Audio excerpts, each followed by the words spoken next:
Today, we are celebrated for what we know. In fact, for most of our lives, we've learned to feel a sense of accomplishment in the awards, accolades, and honors that line our childhood homes.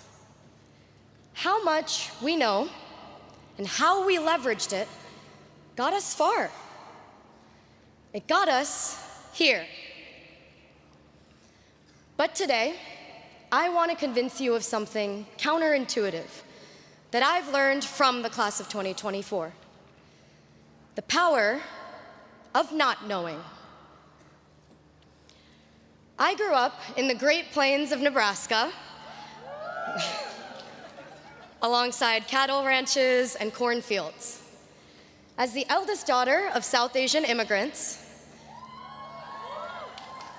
I was the first in my family to attend college here in the US.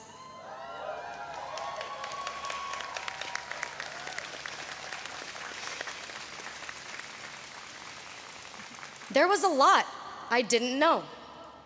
When it came time, I asked my parents how to apply to colleges, and they too said, I don't know.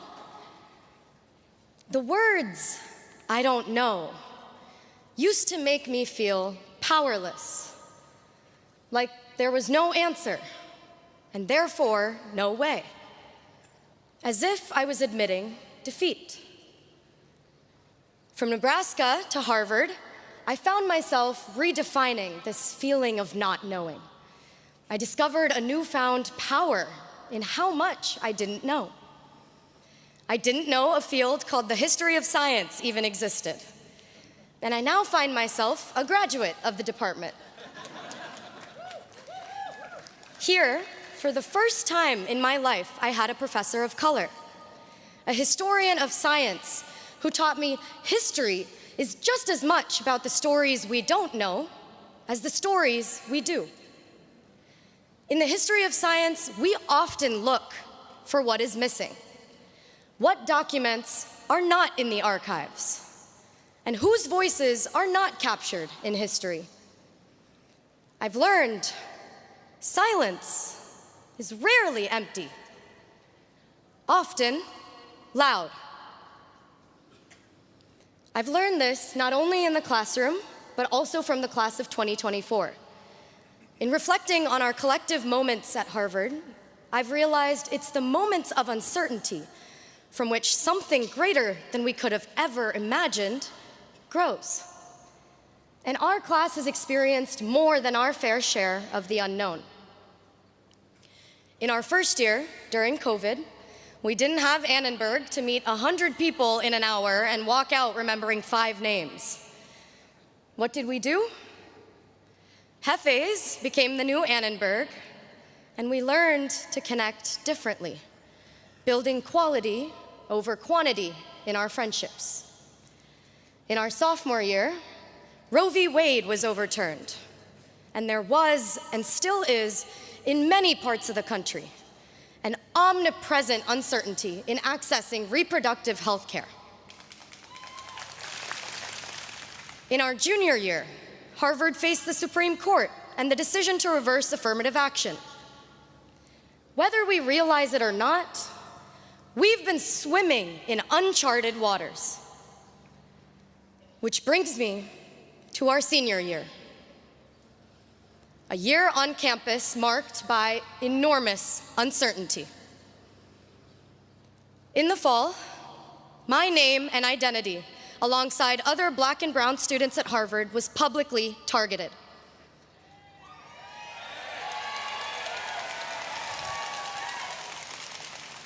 For many of us students of color, doxing left our jobs uncertain, our safety uncertain.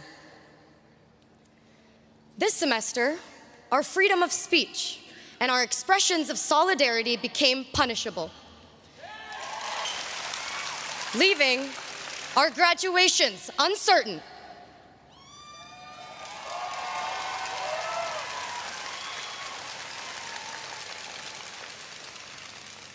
As I stand before you today, I must take a moment to recognize my peers.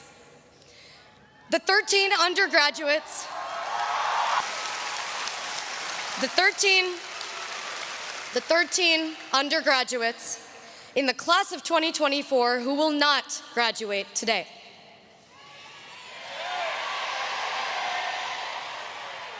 I am deeply disappointed by the intolerance for freedom of speech and the right to civil disobedience on campus. Over 1,500 students had petitioned. Nearly 500 staff and faculty had spoken up, all overwhelmingly against the unprecedented sanctions. As an American and as a Harvard graduate, for me, what is happening on campus is about liberty. This is about civil rights and upholding democratic principles.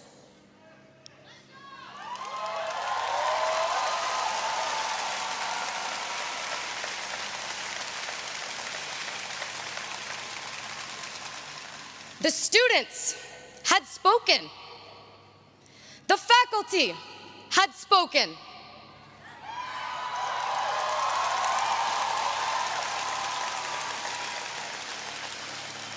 Harvard, do you hear us? Harvard, do you hear us?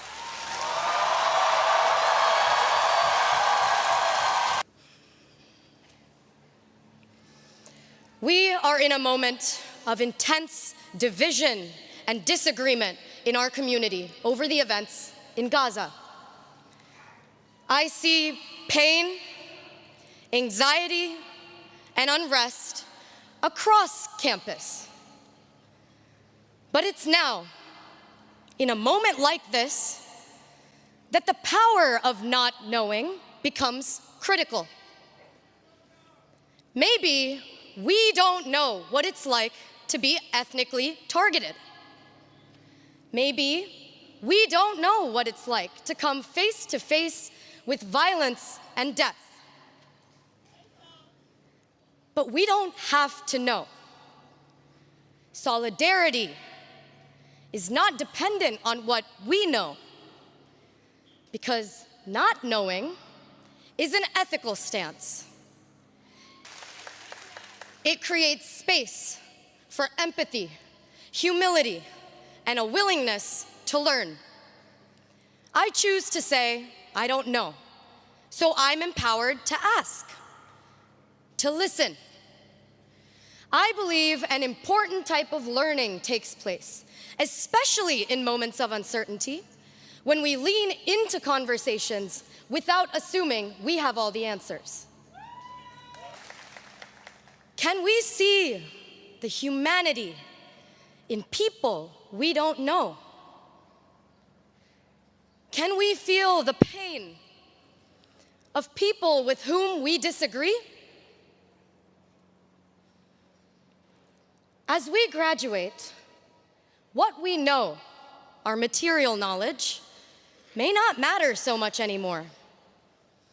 The truth is, it's what we don't know and how we navigate it that will set us apart moving forward.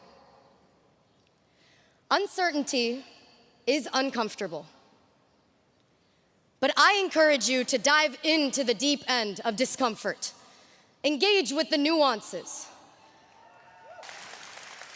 and bring with you a beginner's mind, an ethic of not knowing. Emily Dickinson had said, "Not knowing when the dawn will come, I open every door." Thank you, and congratulations.